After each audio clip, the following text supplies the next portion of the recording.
Hello বন্ধুরা, good afternoon. আবার চলে এসেছি। আজ হচ্ছে মঙ্গলবার। মঙ্গলবার তো প্রত্যেক সপ্তাহে আসে, তবে আজ হচ্ছে জ্যৈষ্ঠ মাসের সেকেন্ড মঙ্গলবার। আর এই মঙ্গলবারে হয় মা মঙ্গলচণ্ডীর পুজো। এই মঙ্গলচণ্ডী পুজোর দিন সকালবেলায় ঘুম থেকে উঠে স্নান করে মা মঙ্গলচণ্ডীর পুজো দিয়ে খিলি খেতে হয়। আর এই খিলিটা কী জিনিস অনেকে জানে যারা করে, আর যারা জানে না চলুন আমি দেখাই এই খিলিটা কী জিনিস।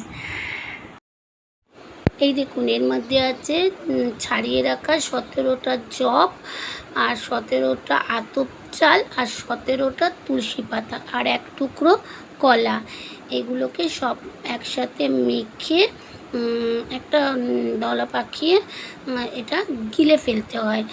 আর এটা গেলার সময় যেন দাঁতে না থাকে, গিলে একটু জল খেয়ে নিই। মায়ের মঙ্গলচণ্ডী পুজো করতে হয়।